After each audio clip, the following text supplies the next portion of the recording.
My father threw a barbecue to celebrate kicking me out.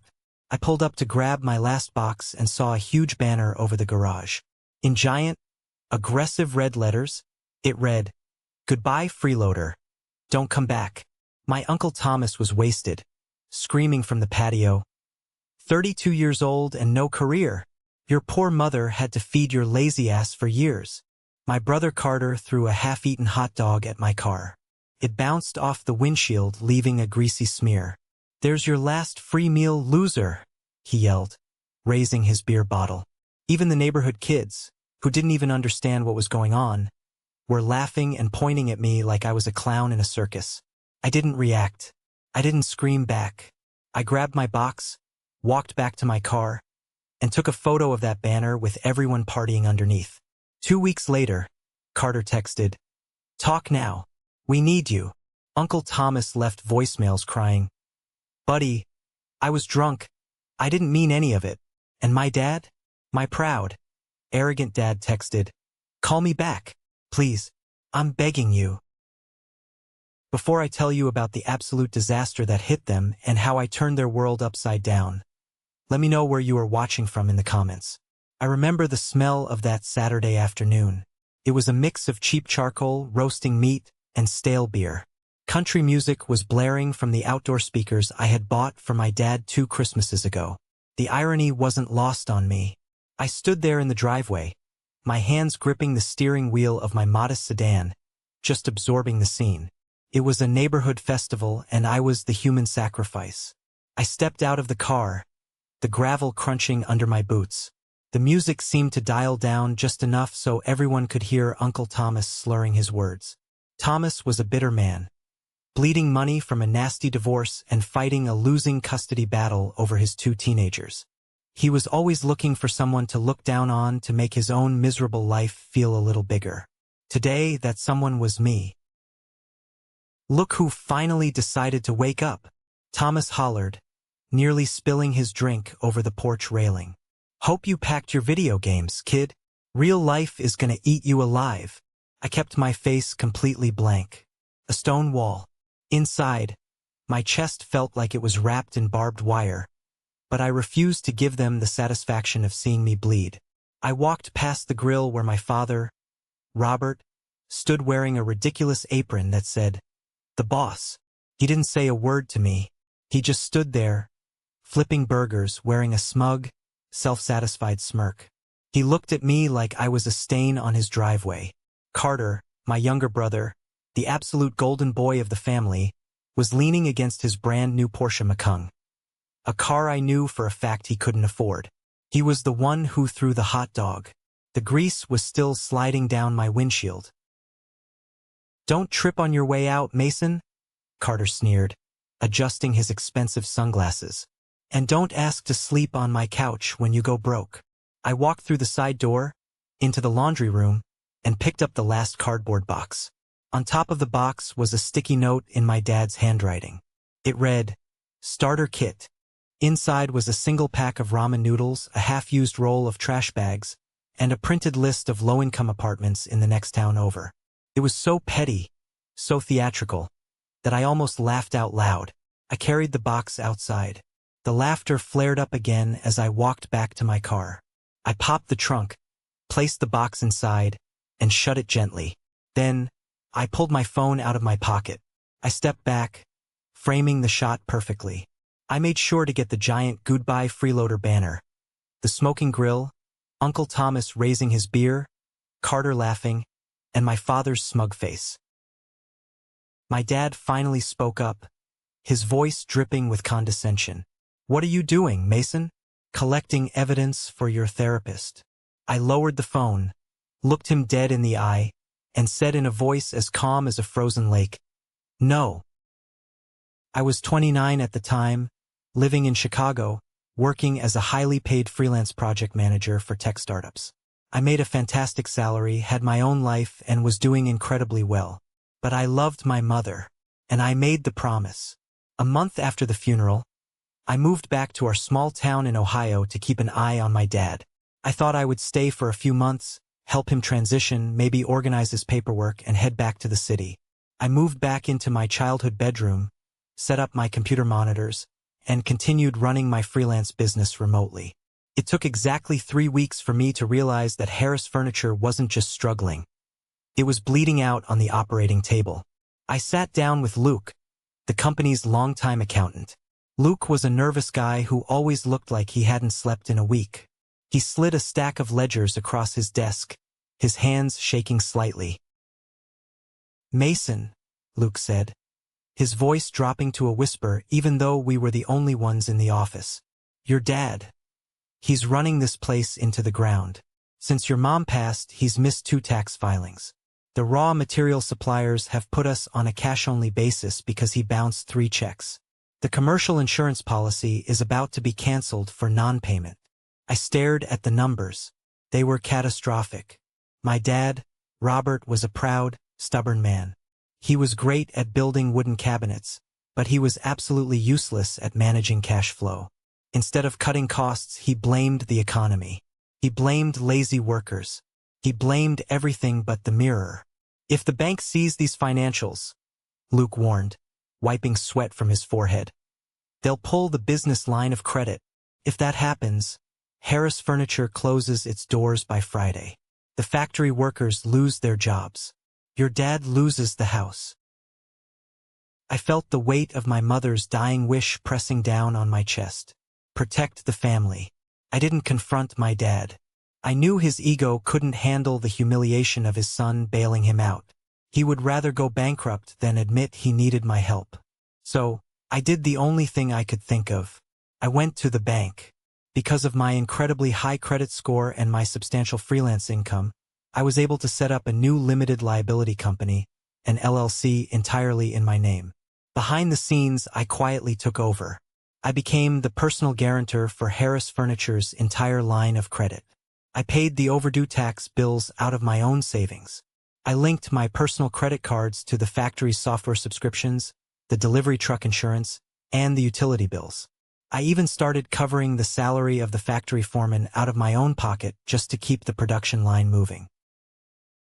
Over the course of 30 months, I pumped over $120,000 of my own money into keeping my father's illusion of success alive. Nobody knew. Not Uncle Thomas, who was always hanging around the office looking for handouts to pay for his divorce lawyer. Not the factory workers. And certainly not my dad. To the outside world, Harris Furniture had miraculously bounced back. My dad walked around town with his chest puffed out, accepting handshakes and praises for steering the ship through the storm. And what did I get for saving his legacy? Contempt. Because I worked remotely, my dad didn't view my job as real work. To a guy who spent 40 years breathing sawdust, sitting at a keyboard wasn't a career. It was a hobby. He saw me in the kitchen at 11 a.m. getting a coffee and assumed I was unemployed.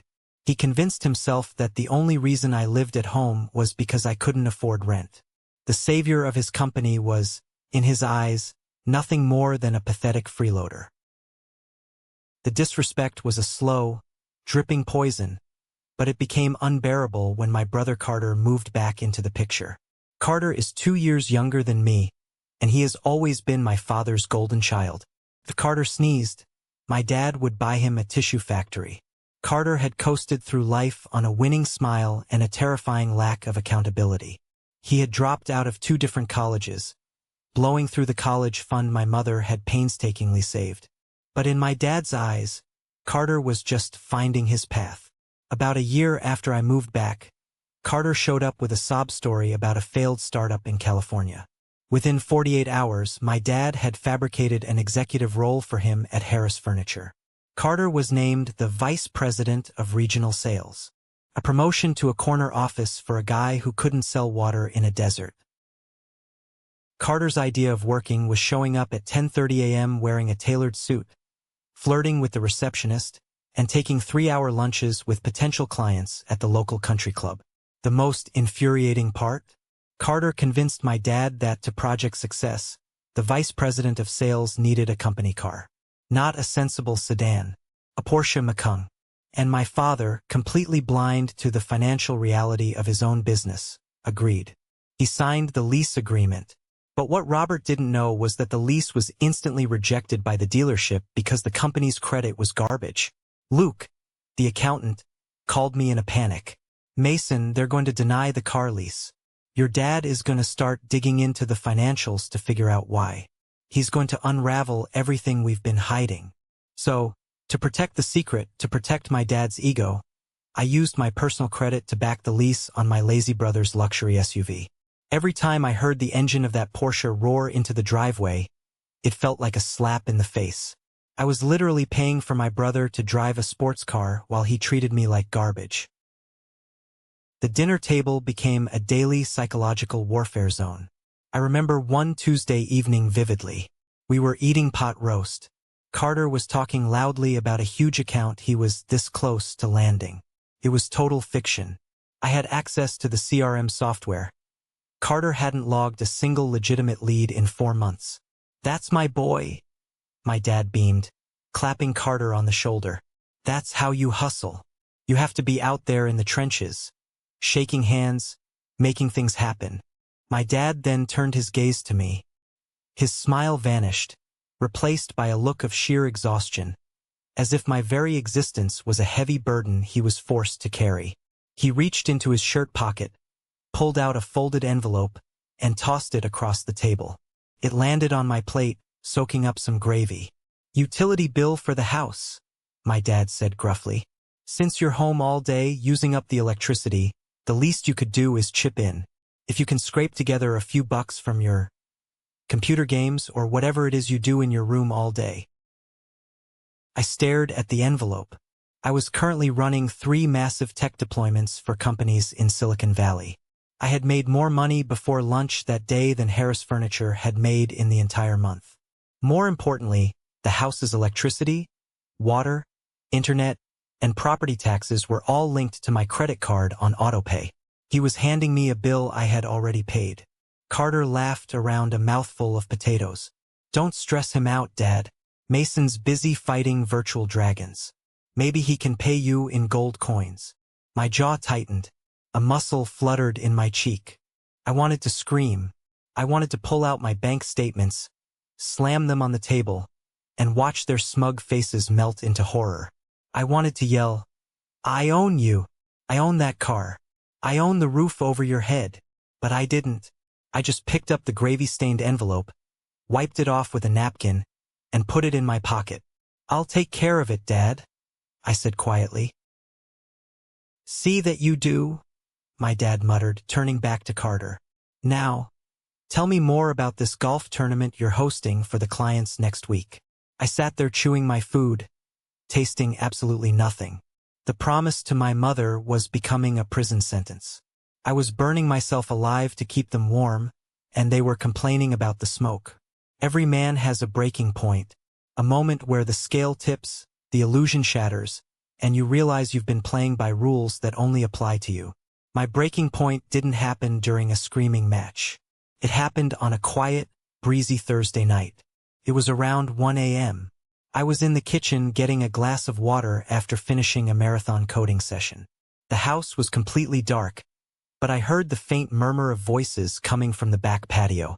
The sliding glass door was open a crack to let the evening breeze in. I walked quietly toward the door, intending to shut it, when I heard my name. It was Uncle Thomas. He sounded a few beers deep, his voice raspy and loud.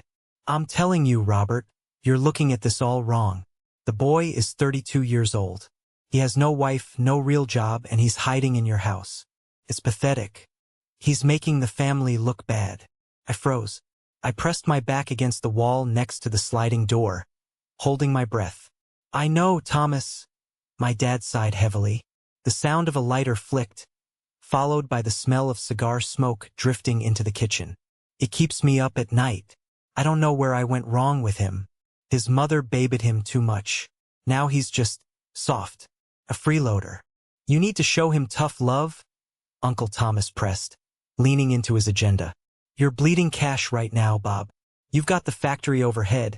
You're paying me for the consulting work. Thomas didn't consult on anything. He just collected a check. And you're feeding a grown man.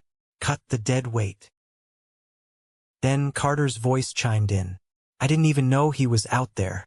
Honestly, Dad, it's getting embarrassing. I had clients over last week, and Mason was just sitting on the porch in sweatpants looking at his laptop. It projects a bad image for the company. Plus, Carter paused, and I could hear the greed in his voice. If we kick him out, I could knock down the wall between his room and the guest room. Make a proper master suite. Maybe put a home gym in there. It would really help me decompress after closing all these deals. A home gym. My brother wanted to throw me out onto the street so he could have a place to put a treadmill he would never use. I waited for my father to defend me. I waited for him to say, no, he's my son. He stays as long as he needs. I waited for the man I had secretly saved from absolute ruin to show a single ounce of loyalty. You make a fair point, Carter, my dad said slowly. A man needs space to grow. Letting Mason stay here is stunting him. If I force him out, maybe he'll finally wake up and get a real job. Hit rock bottom, build character. Yeah. I'll give him an eviction notice at the end of the month. Cheers to that, Uncle Thomas grunted. I heard the clinking of glass bottles. They were drinking to my eviction. I stood in the dark kitchen, the glass of water trembling in my hand. I didn't feel sad. I didn't feel the sting of rejection. I felt a cold, terrifying clarity wash over my entire body. The barbed wire around my chest snapped. The heavy burden of my mother's dying wish dissolved into thin air. Protect the family. I had protected them. But they weren't family anymore. They were parasites. I didn't storm outside. I didn't confront them. I poured the water down the sink, walked silently back to my bedroom, and locked the door. I sat down at my desk and opened my laptop. The glow of the screen illuminated the dark room. I opened a new spreadsheet. I titled it Operation Ripcord. For the next 4 hours, I didn't sleep. I meticulously documented every single financial tether connecting me to Robert, Carter, Thomas, and Harris Furniture. Every credit card, every autopay, every insurance policy, every vendor account. The list was staggering. I had built a massive, invisible scaffolding holding their entire world up. I looked at the numbers. If I pulled my support suddenly, it wouldn't just be a bump in the road for them. It would be an absolute, unmitigated financial apocalypse. The factory would seize up in days. The house would default. The Porsche would be repossessed. I stared at the screen, my jaw set, a single vein throbbing in my temple. They wanted me gone. They wanted to see me hit rock bottom. All right, Dad, I whispered to the empty room. You want to play tough love? Let's play. The next morning, I drove into the city to meet with David. David wasn't just my best friend from college. He was a shark of a corporate lawyer and my personal financial advisor. He was the only person on earth, besides Luke the accountant, who knew the full extent of the financial web I had woven to save my father. We met at a high-end steakhouse. I slid my laptop across the white tablecloth and opened the Operation Ripcord spreadsheet. David adjusted his glasses, scanning the rows of data. He let out a low whistle. Mason, I've been telling you to cut them off for 2 years. This is financial masochism. But, he looked up, his eyes serious. If you execute this, if you pull your personal guarantee from the business line of credit and cancel these cards, you understand what happens, right? Tell me, I said, my voice devoid of emotion. Say it out loud so I know it's real. Harris Furniture is a zombie company, David explained, leaning forward. It's legally dead, animated only by your credit score. The second you revoke your guarantor status, the bank's automated risk algorithms will flag the account. Within 24 to 48 hours, the bank will freeze all operating accounts. Every check your dad writes will bounce. The suppliers, who already don't trust him, will issue stop shipment orders. The insurance policies will lapse, meaning he legally can't operate heavy machinery or put delivery trucks on the road. And Carter's car? I asked. David smirked.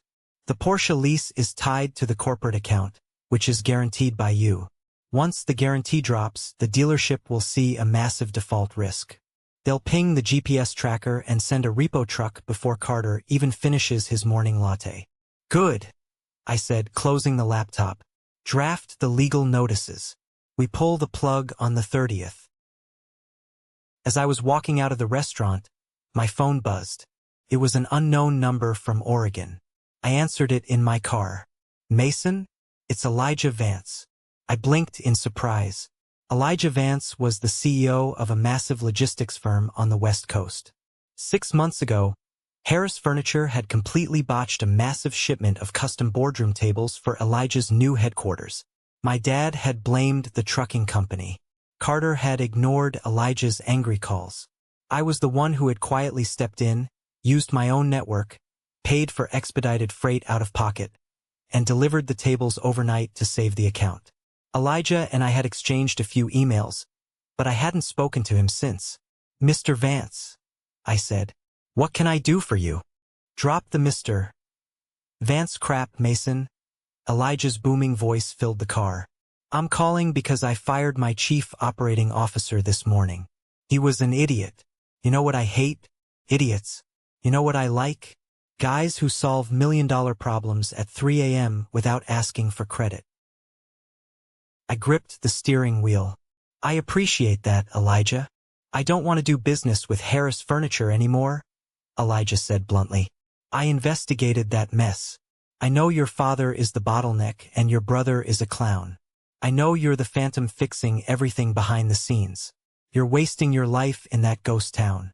Mason, I want you in Oregon. I'm offering you the COO position. The salary is base $300,000, plus stock options, plus a relocation package. But you have to start in 3 weeks." It was a golden ticket. Not just a promotion, but a completely new life. The universe was literally handing me an exit strategy on a silver platter. "Elijah," I smiled for the first time in days. "Send me the contract. I'll be there." I drove home feeling a strange, intoxicating high. The pieces were moving into place perfectly. But I knew I had to act completely normal at home. I couldn't let my dad or Carter smell the smoke before the fire started.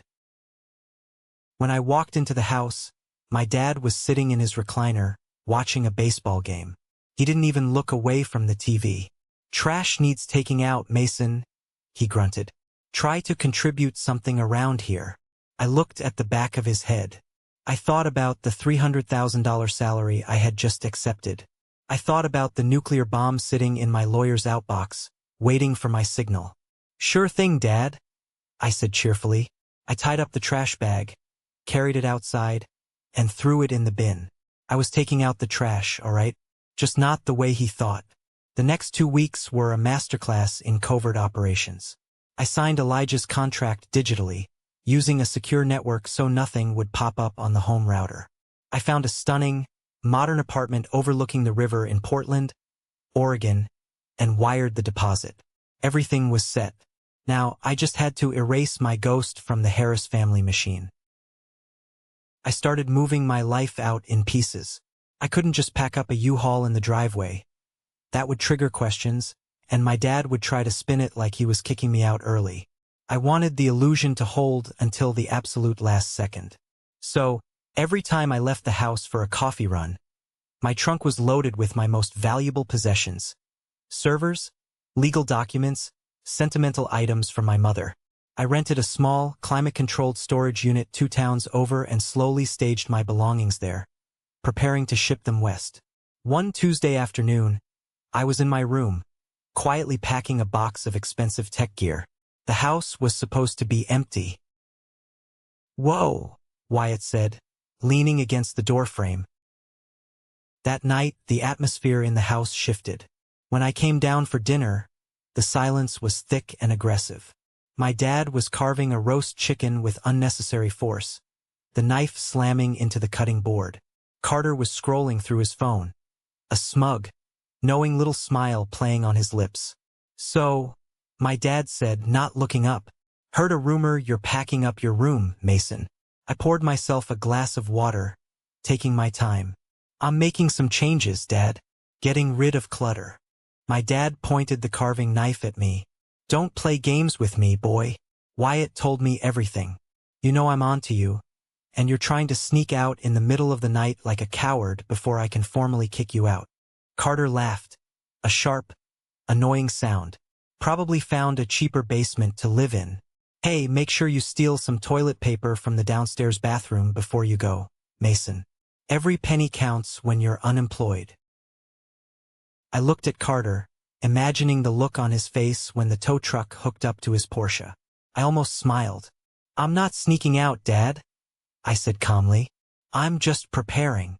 You're pathetic, my dad spat, throwing a slice of chicken onto a plate. I should have done this a year ago. You've sucked this family dry for too long. I'm giving you an official eviction. You have until the end of the month to get your trash out of my house. And I don't want to see your face here after that. This was it. The official ultimatum. He was handing me the detonator. Are you sure about this, Dad? I asked, my voice dropping an octave. Because once I leave, I am not coming back. I won't answer your calls. I won't fix your problems. I will be a ghost. My dad scoffed, puffing out his chest. That's the best news I've heard in 3 years. You fixing my problems? That's rich. I run $1 million company, Mason. You play on a computer.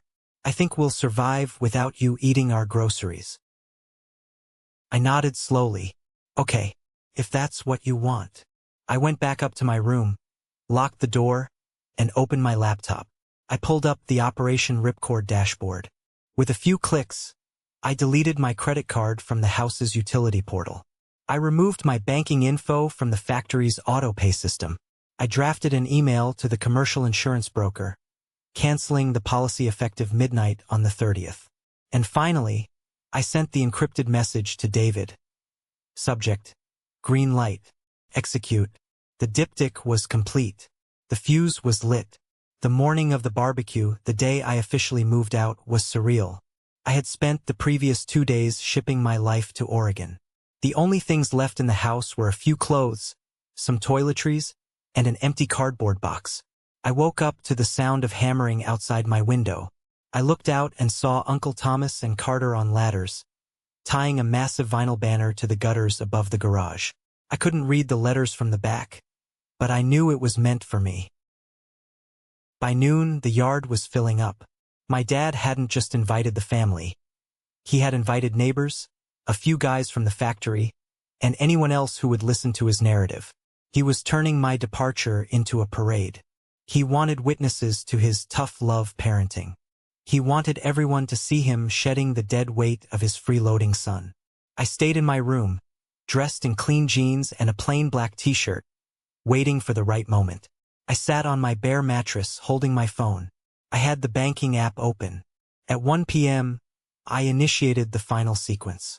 I transferred all remaining funds from the joint accounts I had set up for the business back into my private, secure accounts. I watched the numbers on Harris Furniture's ledgers drop from a healthy 6 figures to absolute 0. Then, I opened my email and hit send on the message I had prepared for the bank. It was a formal, legally binding notification from my attorney, David, immediately revoking my personal guarantee on all Harris Furniture lines of credit. The digital doors locked. The money vanished. The oxygen was cut off. I slipped the phone into my pocket, grabbed my keys, and walked downstairs. The house felt empty, echoing with the booming bass of the country music outside. I walked through the kitchen, where Susan, my stepmother, was arranging a platter of deviled eggs. She looked at me with cold, dismissive eyes. "Make sure you leave your house key on the counter, Mason," she said, her voice dripping with fake sweetness. "And don't take any of the good Tupperware. You didn't buy it." "Keep the Tupperware, Susan," I said softly. I placed my house key precisely in the center of the kitchen island. The metallic clink sounded incredibly final. I walked out the side door, into the glaring sunlight and the suffocating smell of barbecue smoke. The music was deafening. That's when I saw the banner in full view. "Goodbye, freeloader. Don't come back." The cruelty of it was breathtaking. They hadn't just wanted me to leave. They wanted to humiliate me. They wanted to strip me of any dignity I had left. Uncle Thomas spotted me first. He was already swaying, a red plastic cup crushed in his fist. "Hey everybody, the ghost is awake," he hollered, slurring heavily. "Look at him, 32 years old, carrying his little box of failure. Conversations stopped. Heads turned. People I had known since childhood, neighbors I had waved to, were now staring at me with amusement or pity. Carter detached himself from his friends by the Porsche. He grabbed a hot dog from a paper plate and launched it at my car. It hit the windshield with a wet smack. "There's your last free meal, loser," Carter yelled, high-fiving Wyatt. "Have fun living in your car." I stopped halfway down the driveway. I looked at my brother, dressed in designer clothes paid for by a company that was currently flatlining. I looked at Uncle Thomas, whose legal fees I had secretly covered last year so he wouldn't go to jail for back child support. And I looked at my father, Robert. He was standing by the grill, holding a pair of tongs like a scepter. He wasn't laughing, but he was smiling. A deeply satisfied, arrogant smile. He thought he had won. He thought he was the king of the castle, finally purging the peasant. He called out over the music, his voice carrying the authority he so desperately craved. "I told you, Mason, you need to learn how the real world works. You need to learn how to stand on your own 2 feet, without bleeding your family dry. Maybe someday you'll thank me for this." I didn't blink. I didn't raise my voice. The absolute certainty of their impending doom wrapped around me like a warm blanket. "Do you want me gone quietly, Dad?" I asked, my voice cutting through the noise with chilling precision. "Or do you want an audience?" My dad widened his stance, gesturing to the crowd. "I want them all to see. I want everyone to know that Harris men pull their own weight. We don't tolerate leeches." "Okay," I said. "Remember that." That's when I took the photo, the flash of reality freezing their arrogance in time. I got in my car and drove away, leaving them to feast on a corpse they didn't know was already rotting. As I drove away from the house, the booming bass of the country music slowly faded, replaced by the hum of my tires on the asphalt. The greasy smear from Carter's hot dog was still on my windshield. I hit the wiper fluid, watching the soapy water wipe away the mess, leaving the glass crystal clear. Felt metaphorical. I was wiping them away. I didn't feel anger anymore. Anger requires an emotional investment, and I had just liquidated all my emotional stock in the Harris family. What I felt was a profound, terrifying sense of freedom. I pulled into a gas station a few miles down the road to fill up the tank for the long drive to Oregon. While the pump was running, I opened the trunk and looked at the cardboard box my stepmother had left for me. The starter kit. I picked up the pack of cheap ramen noodles, the half-roll of garbage bags, and the printed list of Section 8 housing. I looked at them for a long moment. This was what they thought of me. This was my value in their eyes. A joke. A punchline to make them feel superior. I walked over to the large industrial trash can next to the gas pumps and dumped the entire box inside. I watched it tumble down into the dark, mixing with empty soda cups and cigarette wrappers. Exactly where it belonged. I got back in my car, connected my phone to the Bluetooth, and queued up a playlist. I put the car in drive and merged onto the interstate. The sun was beginning to set, casting a golden hue over the horizon. I was heading west. I was heading toward a $300,000 salary, a corner office, and a life where I didn't have to hide my success to protect a fragile man's ego. For the next 3 days, there was absolute silence from Ohio. I knew why. The weekend was a buffer. Banks are closed on Sundays. Automated clearing houses don't process massive withdrawals until Monday morning. For 72 hours, the illusion held. My father probably woke up on Sunday morning, drank his coffee, and felt a deep sense of peace, believing he had finally fixed his life by amputating me. Carter probably took his Porsche out for a spin, blasting music, secure in his fake title of vice president. They were living in a cartoon where the coyote runs off the cliff but hasn't looked down yet. Gravity hadn't noticed them. I spent those 3 days driving across the country. I watched the landscape change from the flat plains of the Midwest to the towering peaks of the Rockies. Every mile I put between myself and that driveway felt like shedding a physical weight. I arrived in Portland late Sunday night. The apartment I had rented was flawless. Floor-to-ceiling windows overlooking the Willamette River, sleek hardwood floors, and absolute, pristine silence. No Uncle Thomas crashing on the couch. No Carter demanding I turn down my computer noises. No Robert throwing utility bills at me. I ordered expensive sushi, poured myself a glass of scotch, and sat by the window, watching the city lights reflect on the water. I had my laptop open on the kitchen island, but not for work. I had the banking apps open. I was watching the digital tripwires I had set. At midnight Pacific time, 3 a.m. Eastern Time on Monday, the first alarm tripped. My phone buzzed with an automated alert from the commercial insurance broker. Notice of cancellation, commercial auto and liability policy for Harris Furniture LLC. Reason, non-payment. Effective immediately. I took a sip of my scotch. The delivery trucks were now legally grounded. If my dad put a driver behind the wheel in the morning, he was committing a felony. 10 minutes later, another alert. The cloud-based inventory management software, the system that ran the entire factory floor, failed its auto-renewal charge. The account was suspended. The dominoes were beginning to fall. The scaffolding had been removed. The mansion was built on quicksand, and the rain had just started. I closed the laptop, finished my drink, and went to bed.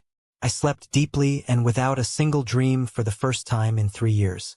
I knew that when the sun came up, the explosion in Ohio would be deafening. And for the first time, I wouldn't be there to jump on the grenade. Monday morning, 8 a.m. Eastern Time, the bloodbath commenced. I was sitting in a trendy coffee shop in downtown Portland, sipping an artisanal cold brew, reviewing my onboarding documents for Elijah's company. My phone was face up on the table. I had turned the ringer on, but I hadn't unblocked anyone yet.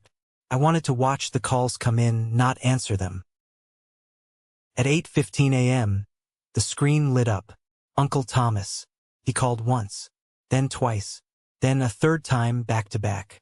I could visualize exactly what was happening. Thomas was supposed to pick up a load of premium oak lumber from the supplier across town. He would have pulled the company truck up to the loading dock, walked into the office with his usual arrogant swagger, and slapped the company credit card on the counter. Except the card wouldn't swipe. Declined. He would have tried again, laughing it off as a machine error. Declined. Account frozen.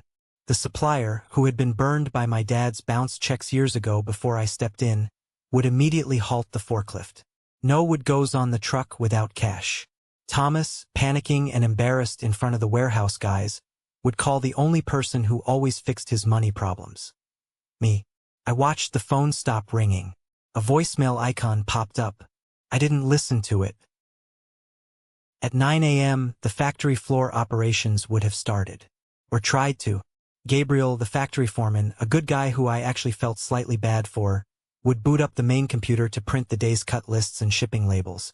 He would be met with a bright red screen. Account suspended. Contact billing. Without that software, the factory was blind. No one knew what to build, what to ship, or who to bill. Gabriel would march straight into my dad's office, interrupting Robert's morning coffee, demanding to know why the system was down. At 9:30 a.m., my phone lit up again. This time it was Carter. He called 5 times in the span of 10 minutes.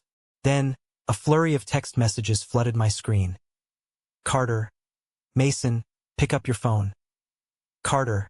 The Wi-Fi at the house is down. Did you forget to pay the bill? Carter. Bro, seriously. I have a Zoom call with a client in 10 minutes. Fix the internet.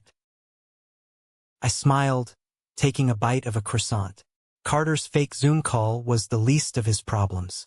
I knew what was coming next for the golden boy. At 10:45 a.m., the heavy artillery hit. My phone vibrated violently, sliding across the cafe table. It wasn't Thomas. It wasn't Carter. It was Robert, my father. He didn't call once. He called 8 times in a row. I could picture the scene in his office perfectly. He would have called the bank, furious, demanding to know why his credit cards were declining and why his software was locked. He would have shouted at the poor customer service rep, pulling his, "I've been a loyal customer for 30 years" routine. And then, the bank rep or the bank's lawyer would have looked at his screen and delivered the fatal blow.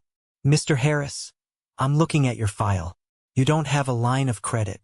Your account has been operating under the personal financial guarantee of Mason Harris, LLC. That guarantee was formally revoked on Friday.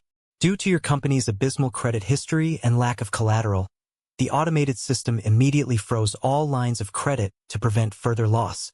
You are currently overdrawn by $40,000. If you do not deposit funds by 5 p.m. today, we will begin asset seizure protocols. My dad's arrogance would have shattered right then and there. The room would have started spinning. He would realize in one horrifying moment of clarity that he wasn't a brilliant businessman. He was a dependent, a ward of the state of Mason. My phone stopped ringing. A text message appeared from my dad. Dad, Mason, please, call me back immediately. There's been a massive mistake at the bank. I need you to fix this. He still couldn't admit it. He called it a mistake at the bank. He was still demanding that I fix it. I picked up my phone, unlocked it, and typed a reply. It was the first time I had communicated with them since I left the driveway. I didn't argue. I didn't gloat. I simply sent him the photo I had taken on Saturday. The photo of the giant red banner. Goodbye, freeloader. Don't come back. With him smiling proudly underneath it. I hit send. Then, I put my phone on Do Not Disturb, finished my coffee, and walked out into the bright Oregon sunshine to start my new life. The storm had officially made landfall in Ohio, and they didn't even have an umbrella. For the next 24 hours, my phone transformed into a digital graveyard of panicked voicemails, desperate text messages, and missed calls. I didn't answer a single one of them. I just sat in my quiet, pristine apartment in Portland, watching the rain gently hit the floor-to-ceiling windows, and listened to the absolute destruction of their massive egos in real time. It was like watching a slow-motion train wreck where the conductors had spent years bragging about how fast they could drive without brakes. Carter was the very first one to completely melt down. By noon on Monday, the luxury car dealership had pinged the GPS on his Porsche Macan. They didn't even bother calling him to negotiate. When a corporate guarantor pulls out and the corporate credit score is revealed to be in the gutter, banks do not mess around. They just sent a heavy-duty tow truck straight to the country club where Carter was undoubtedly eating a heavily discounted lunch on my dime. Carter left a voicemail sounding like he was on the verge of a literal medical emergency. He was hyperventilating. Through the audio, I could hear the grinding gears of a tow truck in the background. He was screaming that a guy in a high-visibility vest had literally hooked up his car while he was standing there holding a 9-iron. He demanded that I call the bank immediately and fix my glitch. Even then, in the middle of losing his status symbol, he still thought I was just his tech support guy who forgot to hit a button on a keyboard. He yelled that he had a date that night and couldn't be seen taking an Uber. I saved that voicemail to a special folder. Uncle Thomas was next. He sent me a massive wall of text in all capital letters. He was stranded at the premium lumber yard across town. His company credit card was frozen solid, and the supplier, who already hated our family, had publicly humiliated him in front of the entire warehouse crew. Thomas begged me to wire him $500 immediately to cover his electricity bill at home because his personal checking accounts were suddenly overdrawn. 2. The company payroll had bounced, meaning his fake consulting check didn't clear. He called me a traitor in one sentence and his favorite nephew in the next. But the real prize, the ultimate payoff, was my father. Robert called me 15 times between Monday afternoon and Tuesday morning. The evolution of his voicemails was a fascinating psychological study. The first call was pure, unadulterated rage. He ordered me to stop playing childish games and turn the software back on. He threatened to call the police for corporate sabotage. The fifth call shifted into bargaining. He cleared his throat and said he would let me move back into my old room. Maybe even let me park in the driveway, if I just fixed the accounting error and apologized to Carter for the car mix-up. By the 15th call, his voice was entirely different. The arrogant, booming voice of the self-made man, the guy who wore the boss apron at the barbecue, was completely gone. He sounded small. He sounded terrified. The reality of gravity had finally hit him. Mason, his voice cracked on the recording, accompanied by the chaotic sound of factory alarms blaring in the background. Please. The bank is foreclosing on the factory line of credit. The manager says the guarantor pulled out. I don't understand what's happening, Mason. The workers are standing around the floor because the machines are locked by the software company. The lumber yard won't pick up my calls. Please call me back. I'm begging you. Meet me. Let's sit down and fix this like men. Family fixes things. I sat at my kitchen island, sipping a cup of hot black coffee. I had a $300,000 salary waiting for me. I had a beautiful new city to explore. I had a life entirely my own. But I knew that if I didn't face him one last time, he would spend the rest of his life spinning a convenient lie to the entire town. He would tell everyone that a banking error ruined him or the economy or a corrupt supplier. He needed to look me in the eyes. He needed to know that I was the one holding the axe that chopped down his house of cards. I opened my laptop, booked a red-eye flight back to Ohio for that night, and rented a car. I texted him a single address to a cheap, greasy highway diner halfway between his house and the regional airport. I told him to be there at exactly 7 a.m. on Wednesday. No pleasantries, no promises, just a time and a place. The diner smelled like burnt toast, stale coffee, and decades of regret. It was the kind of place truckers stopped at 3 in the morning to stay awake. The neon sign buzzed loudly against the gray, overcast Ohio morning. I parked my rental car and took a deep breath. I reached into the passenger seat and picked up a thick, securely bound folder. When I walked through the glass doors, they were already sitting in a cracked red vinyl booth in the back corner. Robert, Carter, and Uncle Thomas. They looked absolutely ruined. It had only been 4 days since the barbecue, but they looked like they had aged 10 years. Carter wasn't wearing his expensive designer sunglasses or his tailored suit. He wore a wrinkled hoodie and looked pale, constantly shaking his leg under the table. Thomas looked sweaty, his eyes bloodshot, clutching a ceramic coffee mug like it was a life preserver. And my dad sat slumped against the window, staring blankly at the tabletop. The deep wrinkles on his forehead were magnified by the harsh fluorescent lights. I walked over and slid into the booth across from them. I didn't say hello. I didn't order anything from the waitress who hovered nearby. I just placed the thick folder squarely on the Formica table. It was 31 pages long, printed on heavy stock paper. My dad looked up at me. His eyes were red-rimmed and desperate. Mason, thank God you came. Did you bring your laptop? The bank manager said something about an online portal. Can you get into the system right now and reverse this? We have a massive shipment due on Friday. I'm not here to fix your company, Dad, I said, my voice completely flat, devoid of any warmth or anger. I'm here to show you exactly what you threw away on Saturday. I tapped the thick folder with my index finger. This is an exhaustive internal financial audit. It was prepared by Luke, your accountant, and it has been fully verified by my corporate attorney in Chicago.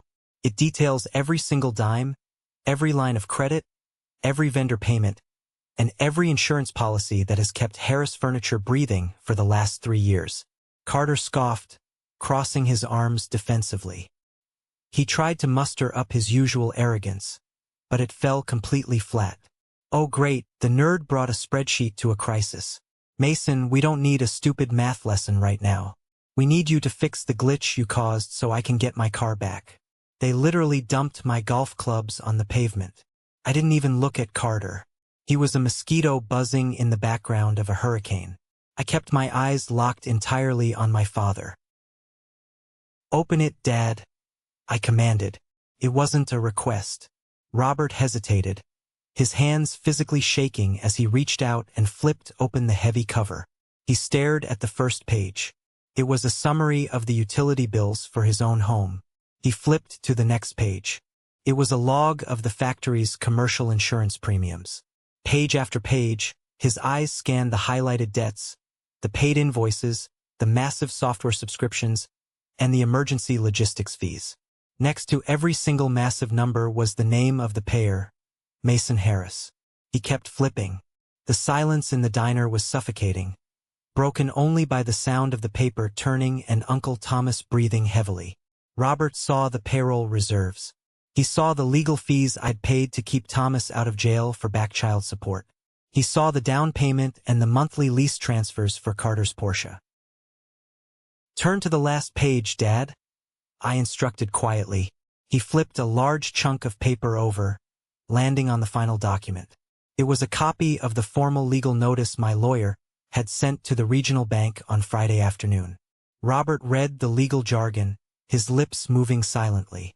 His face drained of whatever color it had left. He looked up at me, his mouth opening and closing like he was suffocating. He couldn't form a sentence. "I don't understand," he finally whispered, his voice trembling so violently he sounded like a stranger. "This paper says, Mason Harris, LLC. It says you were the sole corporate guarantor." "That's exactly right," I said, leaning forward, resting my forearms on the table to close the distance. "Harris Furniture has been legally and financially dead for 36 months. Dad, your corporate credit score is absolute garbage. Your cash flow is completely non-existent. You haven't paid a single raw material supplier with your own money since Mom died." I did. I let the words hang in the air, watching them hit him like physical blows to the chest. "I put my personal assets on the line," I continued, my voice steady, slicing through the diner's ambient noise like a scalpel. "I created a limited liability company to legally back your entire operation from the shadows. I was your bank. I was your insurance policy. I was your safety net. I was the only reason you could walk around town pretending to be a successful, self-made businessman." Uncle Thomas dropped his coffee mug. It slammed onto the table, spilling hot black liquid across the vinyl. But nobody even flinched. Carter was staring at me with his mouth wide open, finally realizing the sheer magnitude of what I had done. "You called me a freeloader," I said, the memory of that banner flashing in my mind. "You threw a massive neighborhood party to humiliate me. You hung a banner on your garage to celebrate kicking out the one and only person who was actively paying the mortgage on that very garage. You wanted to teach me how the real world works. Well, Dad, welcome to the real world." "Mason," my dad choked out, a tear finally breaking loose and rolling down his weathered cheek. He reached across the table, desperately trying to grab my arm. "You can't do this. You're my son. The factory is our legacy. It's your mother's legacy. I'll give you a promotion. I'll fire Carter today. I'll make you a full partner. Just call the bank and tell them you're back." I pulled my arm back sharply, absolutely disgusted by his touch.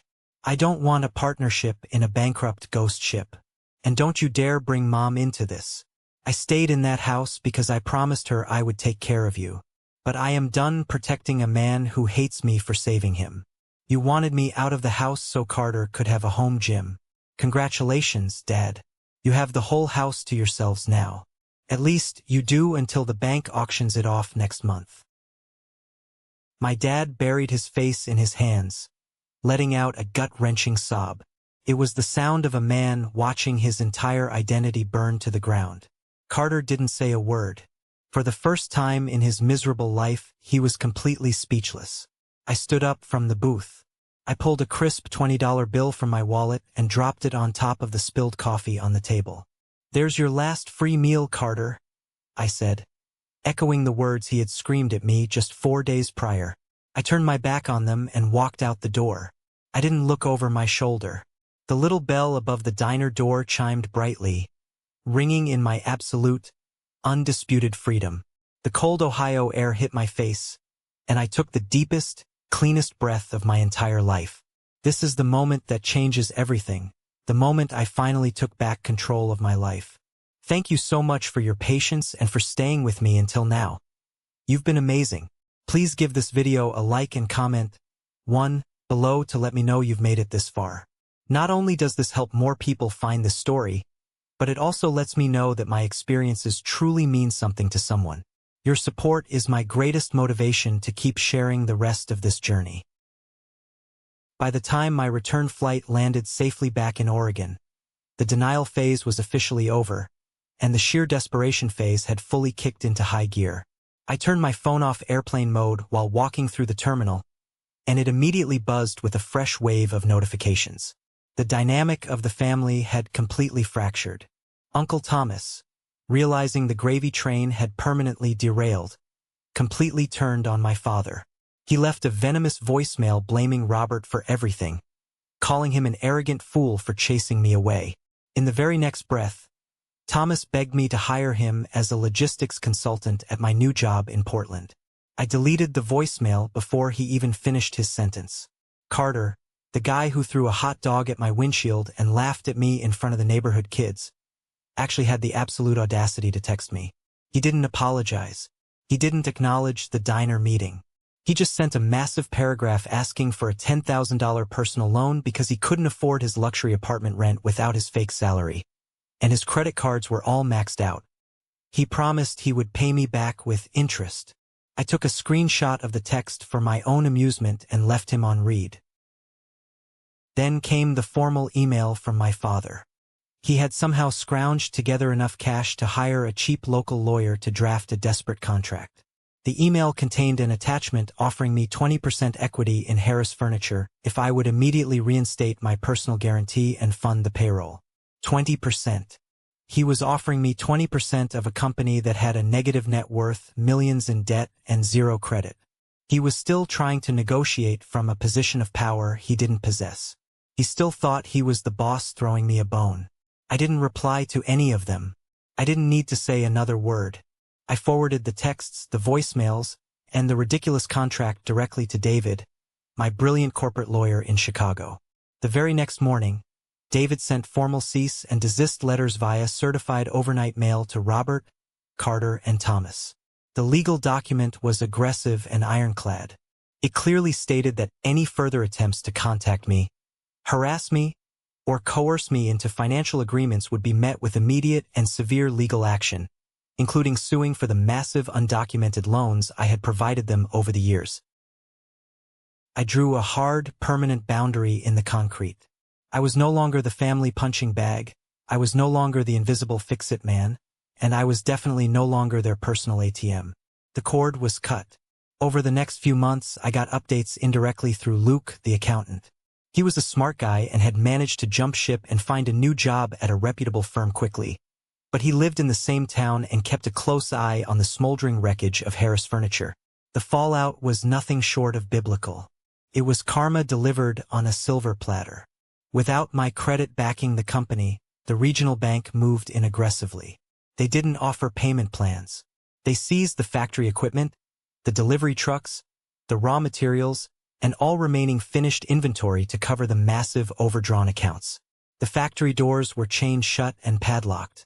Decades of family history, gone because an arrogant man couldn't say thank you. But it got so much worse for Carter. During the bankruptcy proceedings, the bank initiated a standard forensic audit of the company's expenses leading up to the default. The auditors dug into the ledgers and found out that Carter hadn't just been a lazy, incompetent employee. He had been actively embezzling funds. He had been writing off massive personal expenses, luxury dinners at steakhouses, expensive designer clothes, and weekend vacations to Las Vegas, under the guise of client acquisition costs. Because the company was now officially bankrupt and the corporate veil was pierced, the creditors went after Carter personally for fraud. He was facing massive legal fees he couldn't afford and the very real threat of criminal charges. And the house, the beautiful, sprawling childhood home where my father stood on the driveway in his apron and smirked at me, it went straight into foreclosure. Robert couldn't afford the sky-high property taxes or the mortgage payments without his artificially inflated salary. The bank foreclosed, and the house was sold at a public auction for pennies on the dollar to a real estate developer who planned to tear it down.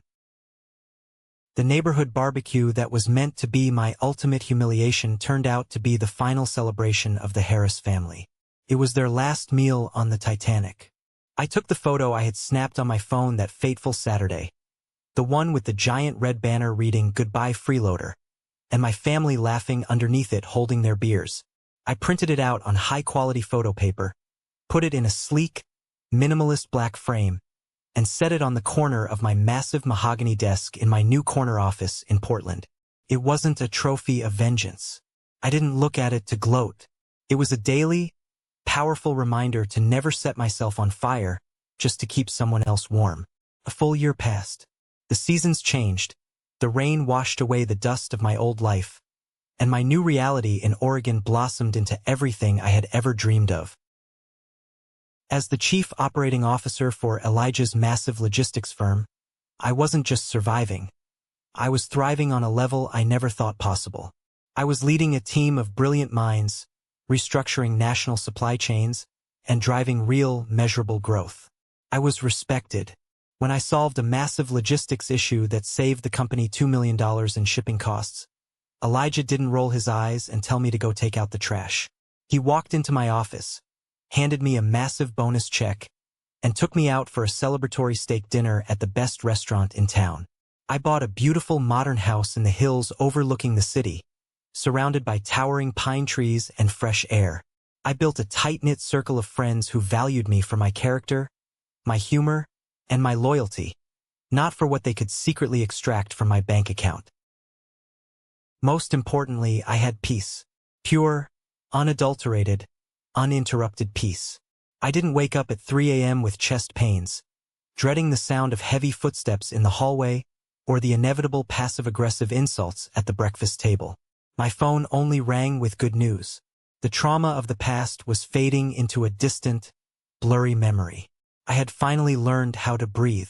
Just when I thought the Ohio chapter was fully closed and buried in the past, I received an unexpected LinkedIn message from Gabriel, the old factory foreman who used to run the floor at Harris Furniture. We caught up briefly over a phone call, trading stories about our new jobs. But before we hung up, he dropped a piece of information that absolutely extinguished any lingering guilt I might have carried deep down in my soul. Gabriel told me the full truth that came out during the messy public bankruptcy hearings. It turned out Carter's sales job wasn't just a cover for his laziness. He had actively sabotaged the company from the inside out to fund his massive underground gambling debts and his flashy, fake lifestyle on social media. Carter had secretly downloaded Harris Furniture's exclusive client lists, our proprietary manufacturing blueprints, and our pricing models. He sold all of that confidential data to a massive rival manufacturer in the next state over for a quick cash payout. Carter had literally sold our family's competitive advantage. But that wasn't even the worst part. The worst part, the detail that made my blood run ice cold, was that Robert knew. Gabriel testified that my dad had caught Carter emailing the files months before the barbecue. But instead of firing him, calling the police, or holding him accountable, Robert covered it up entirely. He chose to protect the golden child who was actively robbing him blind. To cover the financial losses from Carter's betrayal, Robert conspired with Uncle Thomas to kick me out, hoping to use the money they saved on my groceries and room to plug the massive hole Carter had blown in the ship's hull. Hearing that truth was the final key turning in the heavy iron lock. They didn't just stumble into disaster. They orchestrated it. They protected the parasite and tried to slaughter the workhorse. I hung up the phone with Gabriel feeling completely weightless. A few weeks after that conversation with Gabriel, I was sitting on my back patio on a beautiful Saturday evening. The sky was painted in shades of purple and orange as the sun set over the mountains.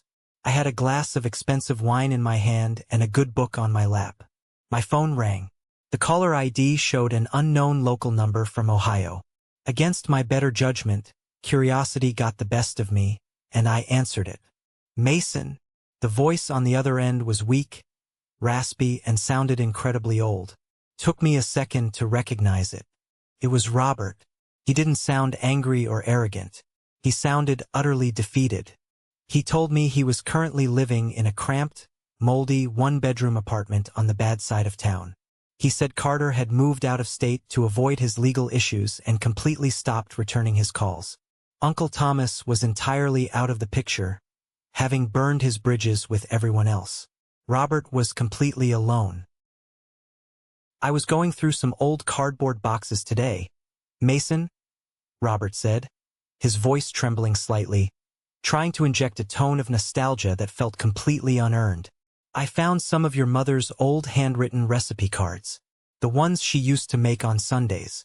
I thought, maybe you'd want them. Maybe you could fly out here to get them. We could go get dinner. Family is still family, right, son? I closed my eyes. It was a masterclass in manipulation. He was playing the ultimate victim card. He was using my dead mother's memory as emotional bait to try and reel me back into his miserable life because he had exhausted every other resource, burned every bridge, and alienated every person on the planet. He wanted a lifeline. I looked out at the beautiful horizon. I felt my pulse. It was completely calm. There was no anger, no resentment, no sadness. Just pity. Family is family, Dad, I said quietly, my voice firm and unwavering. But family doesn't hang a banner on the garage celebrating kicking out their savior. You made your choice in the driveway that day. You chose your audience. Now you have to live with them. I hung up the phone. I didn't block the number. I just deleted the call log. He was a ghost to me now, an echo of a life I no longer recognized. A few days later, a small, heavily insured package arrived at the reception desk of my office in Portland. It was from David, my lawyer back in Chicago. He had finally finished the absolute last of the legal severance paperwork with Robert's bankruptcy attorneys. Everything was officially dissolved. Inside the padded envelope was a small, dark blue velvet box. I took it into my office, shut the heavy glass door, and sat at my desk.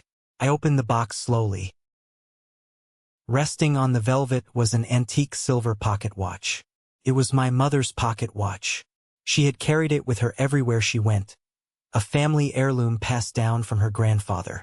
Robert had kept it locked away in a safe, but David had legally mandated its return to me as part of the settlement agreement since it belonged to her side of the family. I carefully lifted the heavy silver watch. Tucked underneath it in the box was a small, faded piece of paper. It was a note, written in my mother's elegant, sloping handwriting. I recognized it immediately. It read, "For Mason, my strong boy, keep ticking. Love, Mom." I sat alone in my corner office, holding the cold silver in my palm, feeling the intricate engravings on the casing. The tears came slowly at first and then all at once. But they weren't tears of sadness, and they certainly weren't tears of regret. They were tears of absolute, profound relief. A massive, suffocating weight lifted off my chest and dissolved into the air. I realized right then, looking at her handwriting, that I had kept my promise to her. I had protected the family for as long as there was a family worth protecting. I had given them my money, my time, and my sanity. But when they turned into monsters, when they actively plotted to destroy me to save the brother who was robbing them, I did the only thing a strong person could do. I protected myself. I was never the freeloader. I was the lifeboat, and when they decided to drill holes in the floorboards to see if I would sink, I simply stepped off the boat and let them drown in the mess they created. I didn't lose my family. I survived them. Thank you for sticking around and listening to my story. I hope this resonated with you in some way. It took me an incredibly long time, and a lot of painful lessons, to realize that setting boundaries isn't selfish. It's absolutely necessary for your own survival. You cannot save people who are determined to destroy themselves. Have you ever found yourself in a similar situation? Have you ever had to walk away from people you loved because they were taking advantage of you? Let me know your story in the comments. We can all learn from each other. Also, if you made it all the way to the very end of this video, you are officially part of the 1% Club. I want you to comment the letter W below. W stands for winner. That's our secret code to recognize the people who have the attention span, the empathy, and the dedication to listen to a real, emotional story from start to finish. I read every single comment with a W in it, and I appreciate you more than you know. Please don't forget to hit that like button and follow the channel. We have a lot more stories to share, and I want you to be here for the next one. Stay strong, protect your peace, and I'll see you in the next video.